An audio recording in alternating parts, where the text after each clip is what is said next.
Hey, you, wherever you are in the world right now, thank you so much for being here with me. We know that we're living in some crazy times and the world is changing at a rapid pace. So let's create a bridge and build this bridge around the world, uniting everyone together without any judgment and just building our home in one world as one people.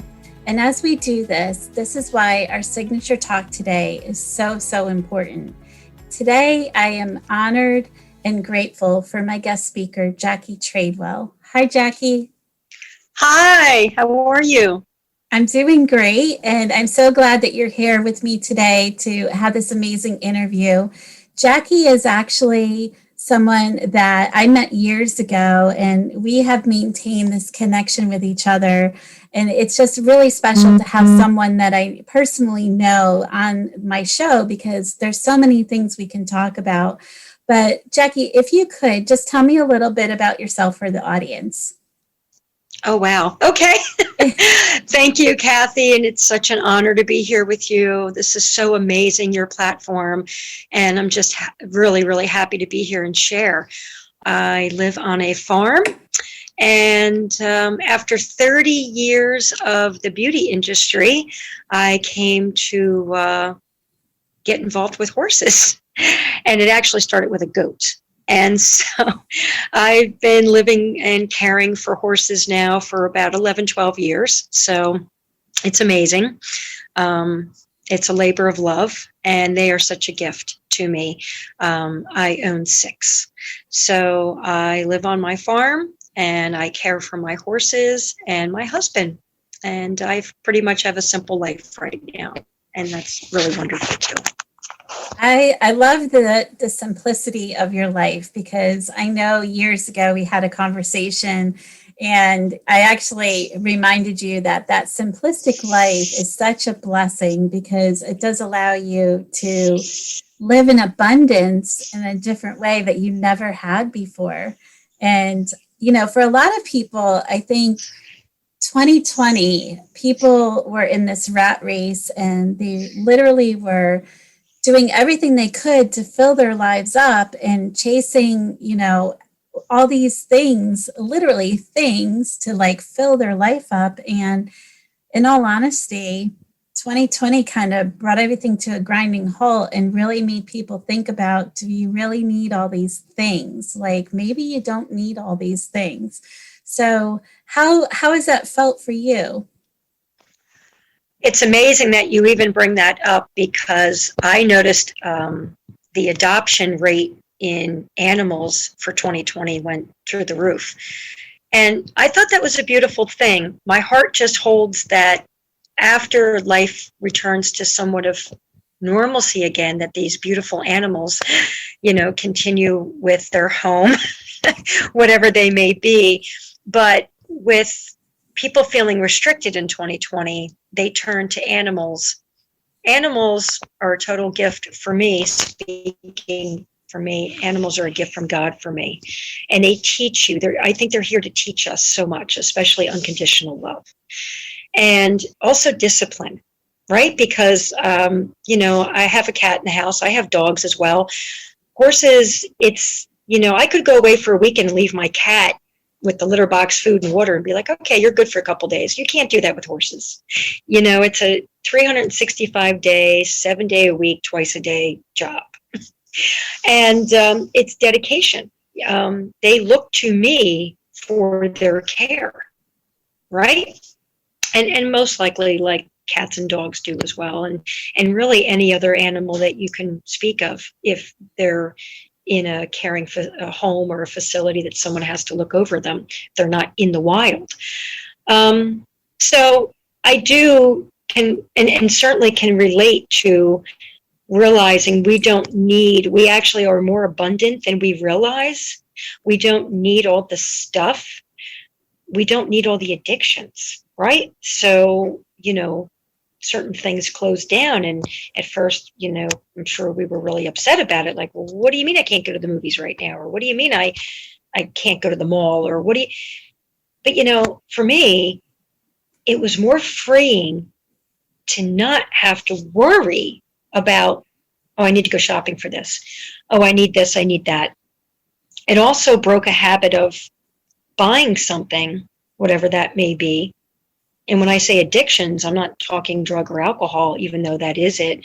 It could be a shopping. It could be going to the mall. It could be, um, you know, anything like that. Okay, so without doing that, it kind of helped us to deprogram out of that. It helped us to realize we have everything we need. We don't need extra.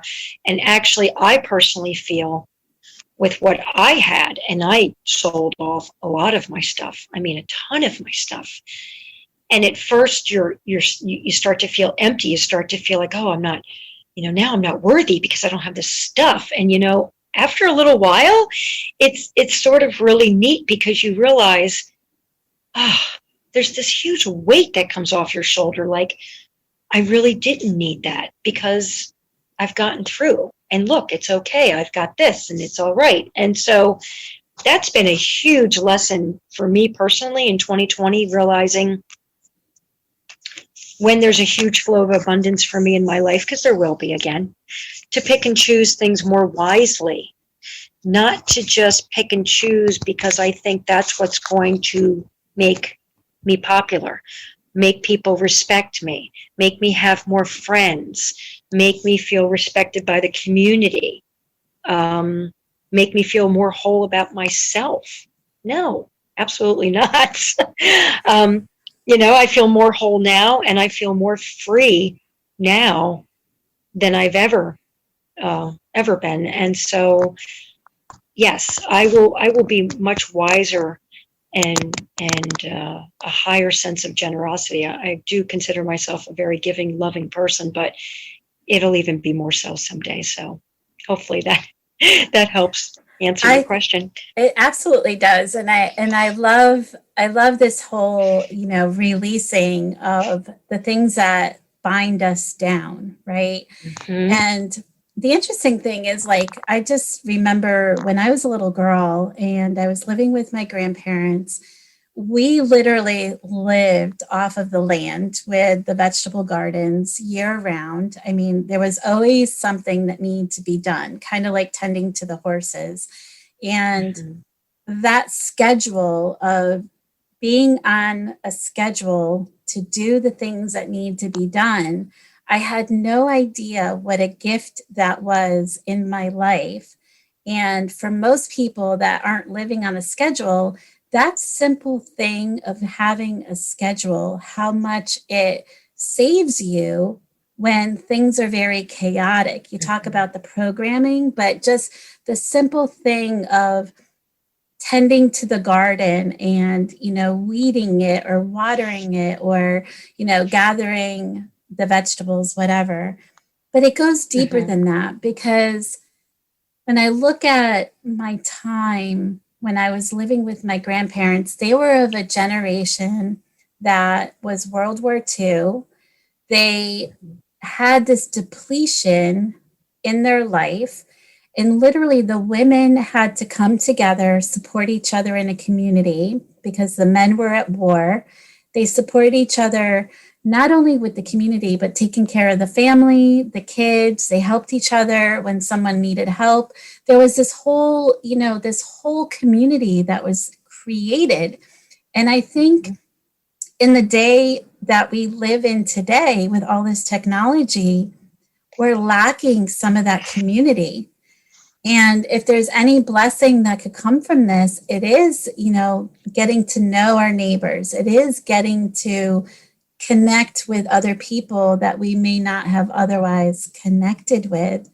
And just that simplistic act of community and being involved with each other, nobody could have recognized how beautiful that would be prior to 2020. Mm-mm. No, you're absolutely right. And before 2020, I would say people were selfish. They were living in their own worlds. They were going about their own business. Nobody really looked around. Nobody really cared. I mean, I'm speaking the energy of society, okay, of communities. I really don't know in 2020, and now here we are 2021, I'm still doing it. If I didn't have my horses or, my cat in the house and my dogs, and literally we have several animals living on a 25-acre farm, but if I didn't have them, I mean, we all get in moods, right? We all get in moods where we don't feel like doing something, right? So I've said to myself many times, I've redirected that energy right out of me by saying, thank God I have these animals. Thank God I have this schedule. Thank God I have this work to do, because I'm unemployed right now. So what would I be doing? What would I be filling my time with? I certainly am not somebody that likes to sit and watch TV all day. I like a good movie like anybody else every now and then, but I'm truly connected to Mother Earth, and I've delved into a very deep sense of gratitude for the simplistic, for the simple, for the discipline, for these jobs. I just don't take things for granted anymore. And I think that's a key piece before 2020, Kathy, where I think as a human race, we took too much for granted. I mean, would you not agree?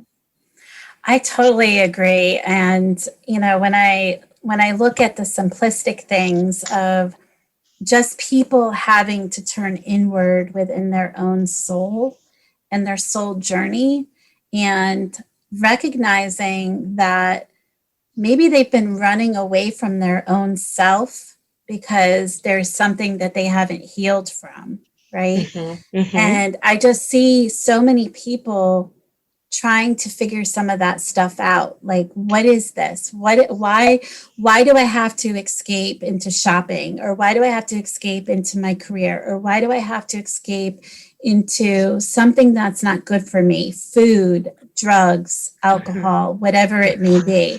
What is this darkest part of you that's forcing you to do that? And I think that's one of the things that, if there could have been a blessing through this, it's allowed people to go introspectively and do some of this healing work. And for people that don't know how to do some of this healing work, I mean, there's an abundance of tools and abundance of opportunities that you can take. I mean, just on Retreat to Peace, there's so many guest speakers that I've had on my show that have offered, tools that you can do given your circumstances and your scenario. But more importantly, as one person is doing this healing work, we collectively are healing the entire globe, literally. Mm-hmm. So it's so important that every person is taking this personal responsibility, looking inward and saying, you know what, that time that I had trauma because I was raped, or because I had a car accident, or because, my parent did X, Y, or Z to me and it left a scar on me and my soul. Like, these things, when you heal them, you literally are manifesting a change that is so beautiful, and giving yourself so much self-love and so much love that your life just completely transforms. And collectively, when we do this, the world transforms. So I think it's so abundantly clear that this is what this time is about, is really this healing space. And even though it feels dark and uncomfortable, I mean, I know any kind of time that I've gone through some major transformation and growth, holy freaking cow, is it uncomfortable. I've never, ever had a comfortable situation where I was like, you know what, that was great. It was uncomfortable. Yes, if we could just help the collective to erase the fear that comes with that stigma of healing. I mean, there is no doubt that it takes work, but that work is so worth it. It's like that old saying, nothing comes to you that doesn't take hard work, or nothing that's worth it. I mean, you have to work for something to really get that feeling of, again, deep gratitude, like, wow, I accomplished that. I mean, I used to compete in triathlons, and I started this when I was like in my late 30s, and I was competing against girls that were like early 20s, I mean, I was already a mother. My daughter was probably 10 or 12 at this time. And, I just got it in my head one day, I'm going to do these triathlons. It actually started with rehabbing my shoulder with being a hairdresser. I had really hurt myself. That was a hard profession to have on the physical body. But my point is, the discipline and the hard work that came from that. But, when you win a medal for first place, it's pretty exciting, right? It's like, wow, look what I've accomplished. Or when you're so healthy, when your weight is nice and you feel good about yourself, it was another form of a self-love. And I think going introspectively, like you're speaking of, and healing, there's no other better form of self-love, and to put that unconditional love out into the universe, out into the collective than that. I really truly believe that. I couldn't agree more. And I think, literally every single human is an expression of love. Like, we are love. That's literally what we are. And it is our job that if we're in a darkness, that we take our personal responsibility and turn it inside out and make it love, right? Love into the universe. So for people that are in this darkness, or they're feeling the heaviness of the darkness, I really encourage anyone who's feeling this, look at ways to disengage from the darkness, because part of what happens to us is we run into these invisible fences or these invisible walls that smack us down. And for a lot of people, that could be an experience like I just shared. There could be a multitude of experiences that will smack us down. But then for other people, it could be a basic thing of what's happening in the world environment. And maybe they're getting triggered from something that they're hearing or an experience that they're going through. And I know globally, we're going through an entire experience as a collective with COVID-19, vaccines, masks, social distancing, government type of stuff. I mean, literally around the world, things are unfolding. So collectively, it is our responsibility that if this is affecting us, that we do have to disengage and find ways that we're going to self-love and heal ourselves, and look at ways that we can heal ourselves from other things as well. So one of the things, that I talk about frequently on Retreat to Peace is removing all the labels, like coming into a space without judgment, coming into a space where literally recognizing that when we come into the world, we literally have no labels on us. And when we leave the world, we have no labels on us. And that's really profound, because who puts these labels on us? We don't do that. Somebody else does that. They attach those labels. And then the judgment starts, right? So it's like removing the judgment, removing the labels, and just recognizing that literally we are all souls that are traveling in these human forms. And these souls, they all have different experiences. So their responses are going to be different. But just having compassion over one another. One of the things that I think was most difficult for me was just, being a kid, a young adult, and having this violent sexual, rape that happened to me as a young girl, and having to step back later in life, recognizing that my body on a cellular level retain that information, and at times will get tripped up because something will spark a memory of that particular moment. But to have self-compassion and awareness and say, you know what? Forgive that person, for they do not know the harm they inflicted on you. It doesn't mean you have to, totally forget it, but at least to have the compassion and for that person, that maybe that person had their own generational trauma and didn't know how to deal with it. And they had to, they didn't fully understand the impact that they were making. But have a sense of grace, have a sense of, love for yourself, that you don't have to carry these scars. You can release them, you can heal them. It's about making a choice. And in a world that we're living in right now, we're all suffering from psychological trauma. And it's our responsibility to heal ourselves from this. We have been lied to, I'm sure, in some capacity. The line of truth is somewhere in the middle, as they say. But I don't know, Jackie, like when we put the pieces back together, what are some ways that we put the pieces back together? I'm asking you. Wow. Well, you're absolutely right. There's going to be pieces that need to be put back together, shattered pieces that are going to have to be put back together.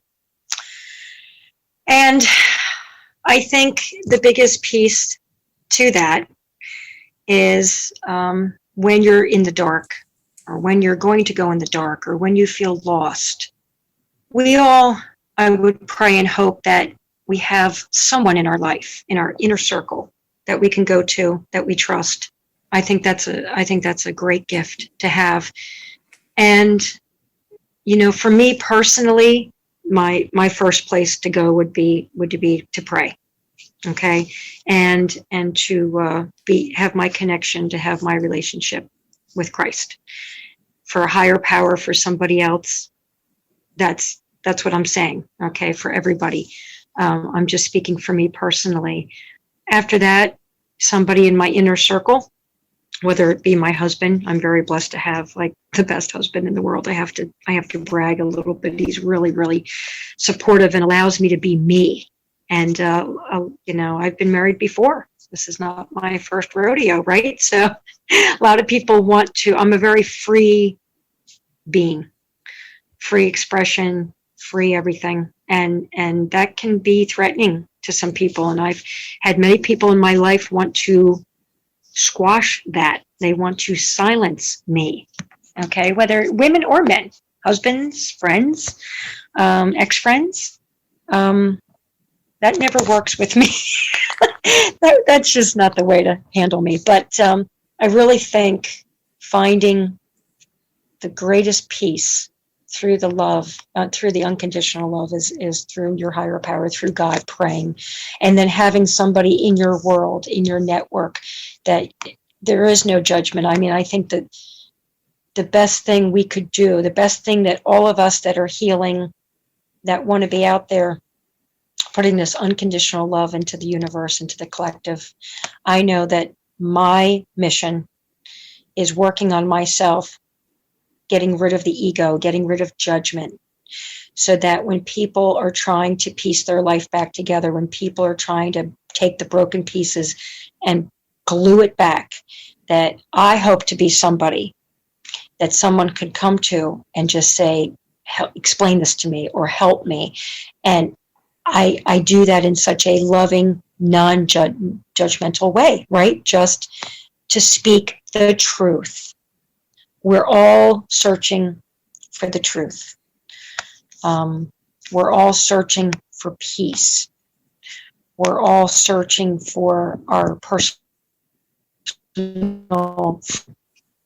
So I would definitely, for me, it's my relationship with God. It's my prayer. It's my husband or my best friend. And I have a very, very small, tight inner circle. I just don't let just anybody in. It was a lesson I had to learn. I'm very choosy. And for me, you need to be authentic. You need to stand in your integrity to be close to me. You can't lie to me. I can't tolerate the lies. There's no reason to lie, but we lie. Why do we lie? You think about that question. Why do people lie? All right. God knows I've lied. God knows that I've lived a life where I've had to lie because I was afraid to look at me, or I was afraid to look at what needed to shift, what needed to change within me. Again, it goes back to what I just said a few minutes ago with you about the fear. My goal is to have people be able to come to me and realize there's no reason to have any fear. Drop all of the programming, drop all of these lies, drop all this excess weight that we carry on ourselves. It's exhausting. Let it all go. The truth shall set you free. I love that message of letting it all go and the truth will set you free, because I think that that is such a powerful, powerful thing to wrap your head around. And one of the things, as far as letting it all go and the truth will set you free, one of the things that was really profound in my personal journey was I was raised by my grandparents primarily. My true parents weren't really present in my life. So I always struggled with my journey about who was my parental figure? Who was it that I could go to? And I didn't necessarily have the traditional family. I didn't have the traditional sense that I could go and talk to somebody about something. And I was always kind of like floundering on who can I trust with this very personal information? Who can I tell this to? Because I don't know if they're a safe space. Are they going to make fun of me? Or are they going to use this against me? Whatever context that it would be in. And at some point, I had to recognize exactly what you're saying, is that there's going to be a group of people.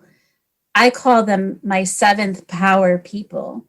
They're my seventh power people because these are the people that I know I can go to. I can be my authentic self and my true self, and they will always recognize me for that. And they will always lift me up. They're not going to tear me down for being a highly sensitive person or being authentic or being genuine or having an opinion about a certain thing that may be different from their opinion. They're always going to honor me and honor my space, right? So those seventh power people, those people I hold so dear to my life and keep so close to my heart because they're the ones that are in my authentic space with me. But then when we're in these valleys where sometimes we get into these ruts, and even our seventh power people, sometimes we kind of push them away a little bit because we're not sure what we're going through. We can't articulate it. We can't figure it out. We're feeling very heavy. We're feeling drained. We're tired. And we don't even understand what's happening sometimes. And sometimes it could just be we're just feeling really weighted because of the collective energy of what's happening in the world. Sometimes it could be maybe we're starting to get sick and we don't know, like there's a variety of things that could be happening. But when we're in those valleys, that's when it is more important than ever that your relationship with your higher power really comes into play, because the human existence is a manifestation of a collective of a variety of relationships. And the relationship with yourself is the first one, the relationship with your higher power, the relationship with other humans that you surround yourself. But the one that's the higher power, that one is so, so big. That's the one that we're really alone with most of the time. That's the one that sees us right through us, knows our deepest thoughts, knows when we're in the darkness, but is also the one that can lift us out and totally change us. And it's just a matter of asking. How many times have I had these God moments? Some people call them God winks. Some people call them, a variety of terms that they put on it when God shows up in your life unexpectedly and things change. But the interesting thing is I saw my guardian angel at 5 years old. So I've had these experiences my entire life. I could write an entire book around all of these God experiences that I have had. Even doing these interviews, God shows up, over and over and over. But it's so profound. And anyone that is struggling with how to put the pieces back together, to your point, Jackie, it's literally getting into prayer and meditation. It's talking to God. It is talking to your higher power. It is being kind to yourself and being compassionate and having empathy. And who is it that you trust? Who are your seventh power people? If you've had people that have continuously burned you, they're not your seventh power people. So recognizing that and being gentle with yourself and just positioning yourself with your authenticity is so, so important. And I think that part of the fear factor in 2021 is that in 2020 we were kind of being forced to like face ourselves, but in 2021 it gets a whole new layer, couple of new layers, because now we've got this heightened kind of sense and awareness that the entire world is expected to do certain things that maybe they're not comfortable with. And, for people that experience trauma, wearing a mask can be very traumatic. And I'm only saying this because I know for myself, for a woman who's been violated, as I've mentioned, that simple act of having your mouth covered can induce trauma in someone who's experienced any kind of sexual abuse, and if they've been, forced to keep their mouth shut. So, when we go back to the non-judgment and those kinds of things, I mean, I think it really is important to be compassionate with each other and our journeys and what people are experiencing. And also recognize that we are all on our own personal journeys. But when we're in this fear mode, because there's a lot of fear right now around the entire world. And it's for a variety of reasons. But when we're in this fear mode, it's so, so important to disengage out of fear. And the way to disengage out of fear is really trusting, really, really surrendering that we are in the light of love. We are born from love. We are love, and we're a piece of God. We're part of God. So when you surrender to that, there is no fear. Absolutely, because when you're in fear, you're blocking that light and love from entering. You're blocking it. And I know there's so many people out there that will say, but I just want this so badly.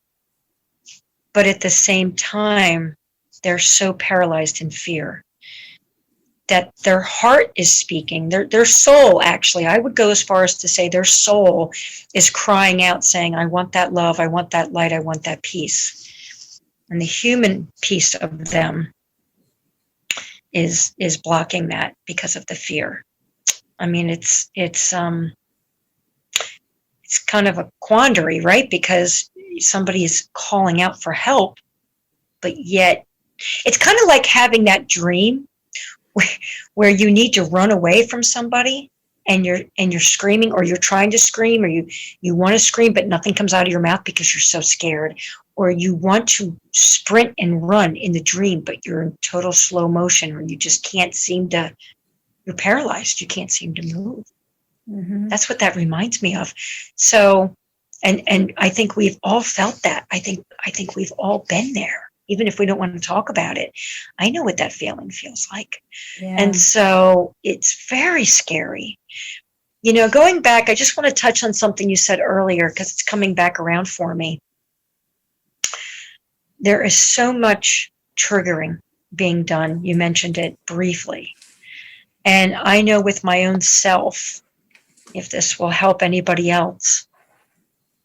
If I get triggered by someone else for whatever, if there's something they've said, if there's something that they're wearing, if it's something that they're doing, if it triggers me, it makes me stop in my tracks right then and there and say, why?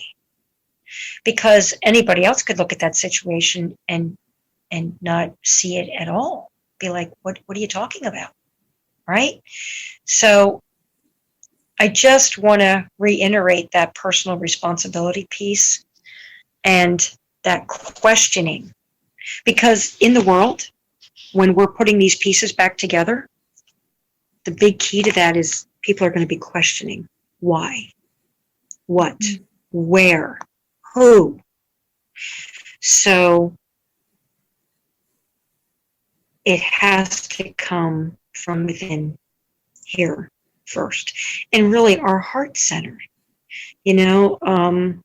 Your mind, your logical brain can be totally blocked off when the heart's closed, when the heart center's closed.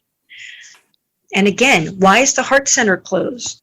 Anger, hate, rage, fear, all of these emotions, all these things that can trigger us, whether it be in somebody else, whether it's in us.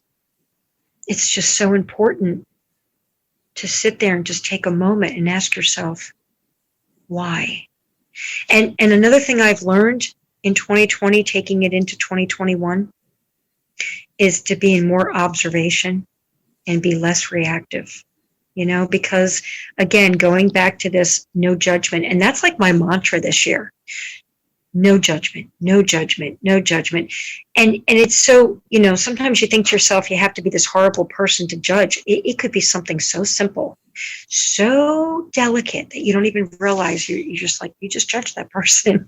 Or even if you think it, right? I mean, it starts up here and then, this is the second piece where it comes out of your mouth. And we just really need to stand back. We don't know we don't know what kind of day they've had. We don't know where they're coming from. We don't know their background necessarily. And even if we do, isn't it our job as God and light workers that we want to be to help that person and be able to guide them, not control them, not tell them, even if it just comes from your own self. I know that I've helped a lot of people just by talking about my own experience in something, my own journey of how I came out of that. I mean, Kathy, you talk about your childhood experiences, and that can touch on a million different things now as the young adult woman that you are, and all of that time from then to now. So I think for me, my mantra is no judgment. And I've got to tell you, it's got to be one of the toughest things for us humans to break, again, because I believe it's programming. We've been programmed to judge. Our parents, our grandparents, our great-great-grandparents, we're a product of our environments. And you can change that. It's as simple as just making that decision and practicing it. And be gentle with yourself and be loving, because it takes time, right? Anything, when you were a kid and you wanted to ride a bike, you couldn't just jump on that bike and ride that bike the first time, right? It doesn't matter what it is in life. You're an experience that you're learning. It takes time.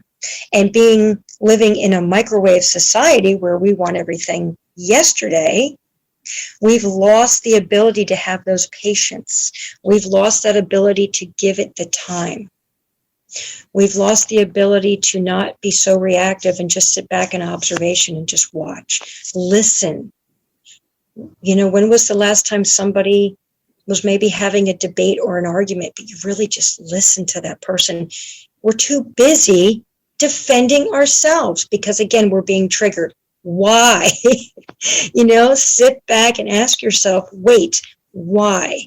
Because competition and battle will never win.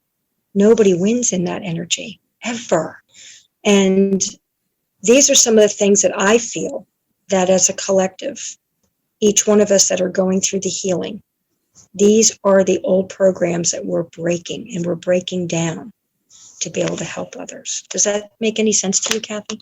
It makes a lot of sense. And one of the things that I was just going to mention too is I think that part of the fear, part of what people experience is, there's a lot of grief that's happening in the world right now. And there is a stage of grief where you get angry. And being angry is actually being in fear mode, turning it inside out, right? So if you're feeling angry, if you're putting judgments because of, this feeling of anger, it's important to recognize that you're in fear mode of something. And then if you're in a fear mode, what is that? Recognize that. What is that? And then, as you were saying earlier, releasing it, because often part of the forgiveness process is recognizing that we need to detach from something. And that is part of, grieving is the detachment process. So part of this is, we need to detach. Maybe it was an old thought process. Maybe it was an old belief system. Maybe it's an old script that we were playing in our head over and over. Maybe it was something that wasn't even our script. Maybe it was something that was generational, right? Passed down for generations, and now all of a sudden that script it doesn't work anymore. And that could be a shock. Absolutely. And death, when we talk about death, that can come in many forms. That's not necessarily a human transformation, or transition. That could come from an ending of a relationship, friendship, an old habit. Going back to even, here we are again. I love how these conversations with you and we circle back, we'll talk, and something that was said earlier will come back again. And it's such wonderful confirmation. But getting back to the beginning of this podcast where we talked about letting go of stuff, and some of that stuff was addictions. Well, in a death, it's the same sort of thing. Sometimes we're letting go of a person we were close to. Okay. And that is a lot of grieving. But you're right. People grieve because they've lost their pet. People grieve because they lost. I sold my horse trailer. The nicest, sweetest family that needed this horse trailer because she had a mare that needed to go actually have a surgery. It had to get a tooth out or something. It was a really bad deal with this horse. And this woman didn't have a trailer. I just happened to have mine for sale. It just happened to be big and beautiful for her. But I'm telling you, she's pulling out of my driveway with that horse trailer, and I grieved. I'm bawling. It's a thing. But I had great memories, and I did so much with it. And I did community events and pony rides for children, and on and on and on. There was this history. And I think when we are grieving from a death of whatever it is, a horse trailer in this particular situation I'm discussing, I had a history. I had memories. Do I feel like my life is any less worthy now because I don't have my horse trailer? No.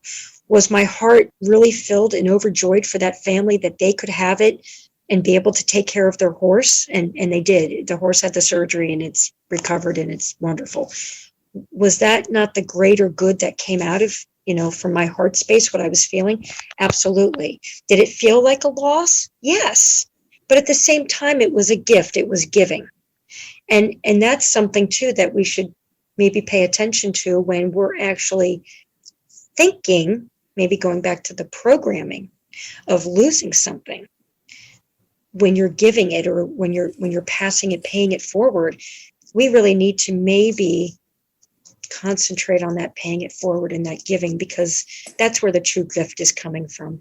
I couldn't agree more. And as you were talking about this, it reminded me of a personal experience where, due to the circumstances of my family dynamics, I had this whole side of my family that I never had a relationship with. And I, as an adult, connected with my aunt that I never knew my entire life. And we had this instant connection.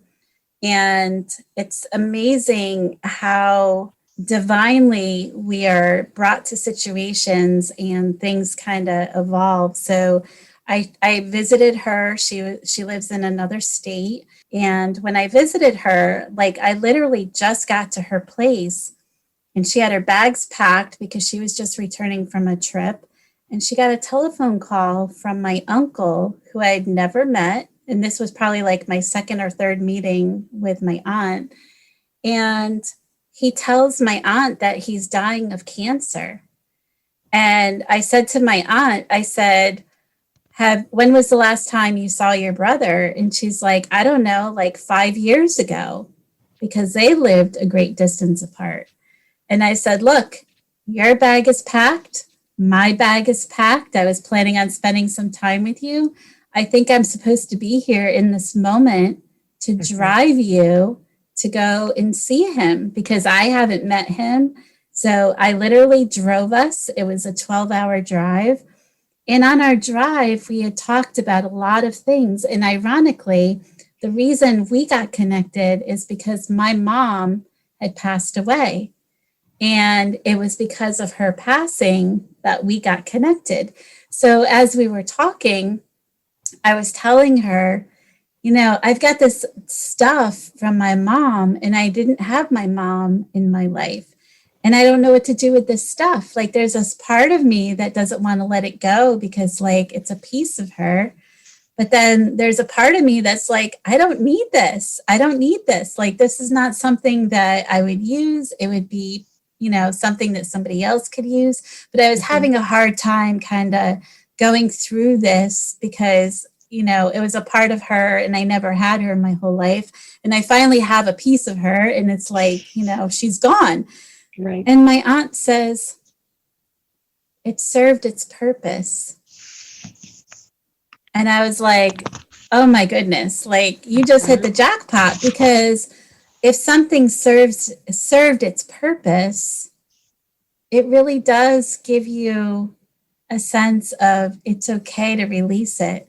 It's okay to give it back to the world and recirculate it for good, right? Because it served its purpose for you. I was like, that's really beautiful. That's really, really beautiful. So just like your horse trailer, like when you were talking about that, I was thinking of my aunt about it served its purpose, you know, and I think it makes it easier to kind of disengage and detach with love, really. It's a detachment with love. Absolutely. That's absolutely perfect. And I totally can resonate with that. It served its purpose.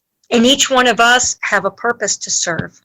Each one of us are finding, and it metamorphoses, you know, it changes. I mean, I've had literally two very different major careers in my life. I mean, I graduated from high school and I went into beauty school and I graduated from that.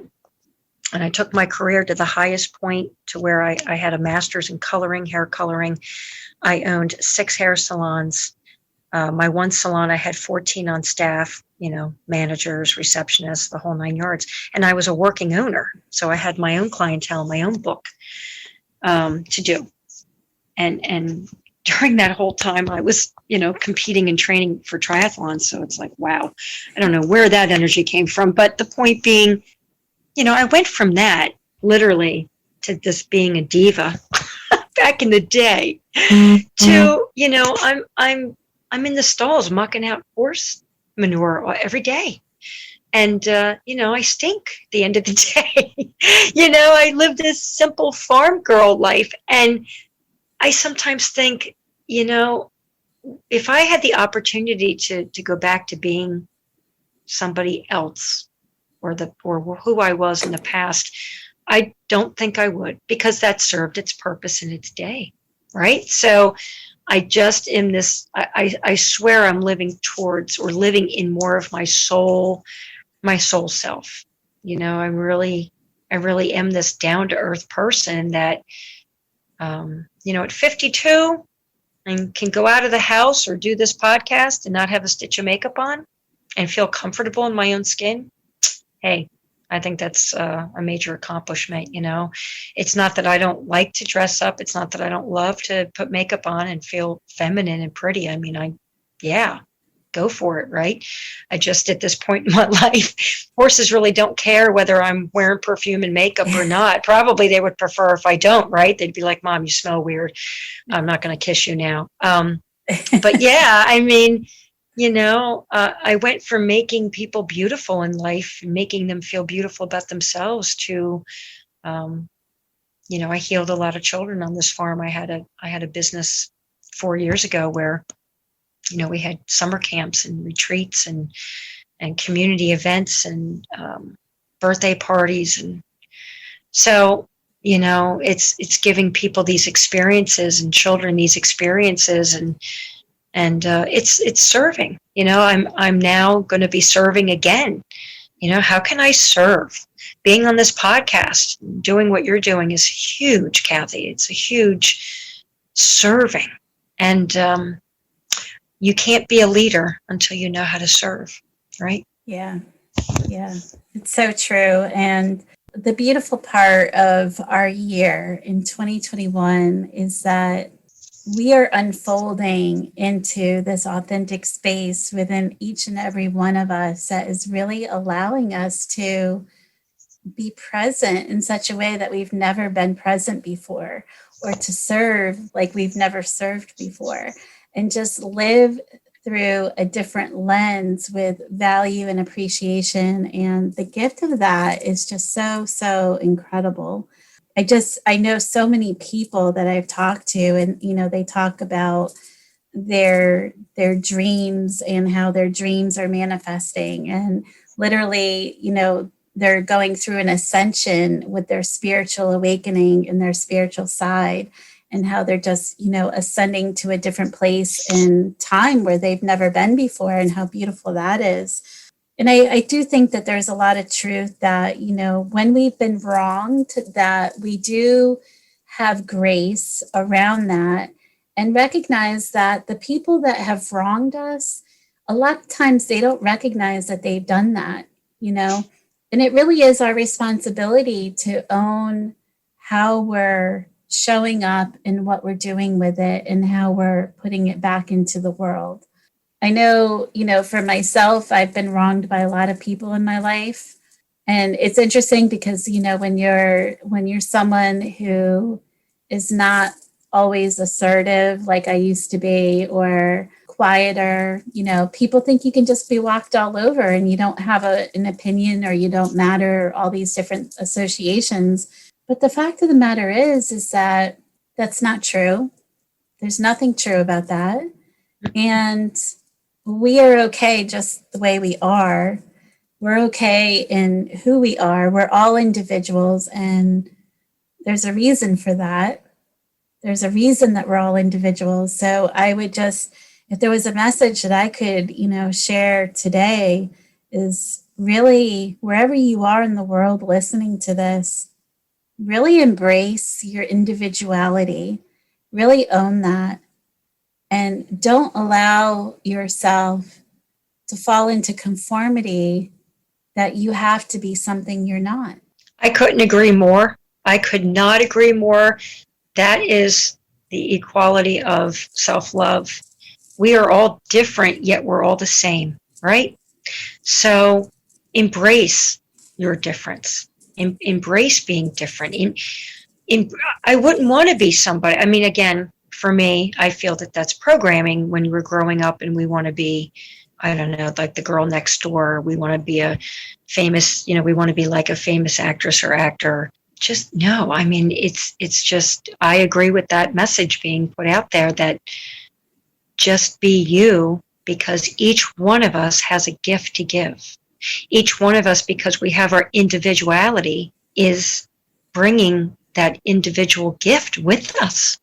Mm-hmm. So, I mean, how beautiful is that we have all these individual gifts, and then when we do something like this on a global scale and we connect the dots across the world, around the world, to be able to work with people on a global level for the better of mankind. think there's anything greater, right? And So true. right? I just can't imagine anything greater than that. Yeah, so true. And that's what you're doing tonight. Me being on this tonight, it's all your guests in the future and in the past. This is what we're doing. So beautiful work, Kathy. Thank you. Oh, thank you. I mean, it's a blessing to have been really surrounded and have these beautiful people brought to me that can put these messages out into the world and be a light, during a period of time where there is so much change and there's so much volatility and it is uncomfortable for a lot of people. When your basic routines are upset and people have lost jobs, people have lost family members, people have been forced to change everything about what they know or how they live their life, and that's not easy. And I think part of this too is that the rate of change has been accelerated so much, so much, that I think for a lot of people that's been really hard to handle too, because for some people, they don't deal well with change at all. So to be forced into something not of their doing, not the way that they would want to do it, I think it just really, really, really puts this major spotlight of discomfort on the entire situation.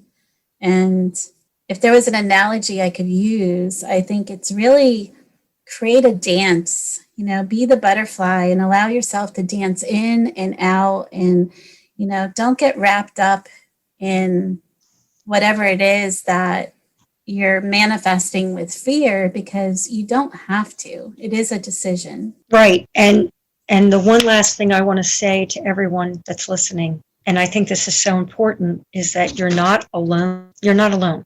A lot of times when we're going through the dregs of something, when we're in the gutter, when we're in the dark, I know for myself, it's like, oh, I'm alone. I'm the only person on the earth that's feeling this or going through this right now. And I think this work, Kathy, that you're bringing forth is helping people to realize, wow, I'm not alone. There's other people out there that are like-minded, or other people do care about what I'm feeling or what I'm going through, whatever that might be. All right. Because there's so many different things you can talk about, so many different things you can touch on. And again, I think that's part of my future work and your future work, is that there's a safe place to go and that people aren't alone. I think that's just so critical right now, to realize that you're not alone. So I just wanted to say that. Yeah, and that's so true. And I know as we go through these changes, that this discomfort people are feeling, it is putting them into these spaces that are very dark. And if you can have the inner strength to just check on people, be cognizant of what it is that is their daily routines, and if they're falling out of those routines or if they're falling into a space of darkness, really create yourself to be a source of love and light for those people, and help find support for them and reassure them that this is not going to last forever. I mean, we're in a period of time, but things change and it isn't forever. But to your point, Jackie, it's like people are so used to everything being so fast at accelerated rate that they want things to just be fixed right away. And that's not how things work. You think of a butterfly, like they cocoon, they get really ugly and nasty before they break open the shell and, open up their wings and start to fly. And we really are in this state where we are cocooning and we're growing our wings and we're getting ready to bust out and getting ready to fly. And how fast that happens, I don't know, but this is where we are. And just be okay with being in this space right now. Don't live in the past, because that's going to cause depression, and don't live in the future, because that's going to cause you anxiety. Just be here right now in the present, and be okay being here right now, because that is a big gift that you can give yourself. Absolutely. Right there with you. So, Jackie, I always ask all of my guests, if I were to pick up your earth angel feather off of the ground, what would your message to the world be? My message would be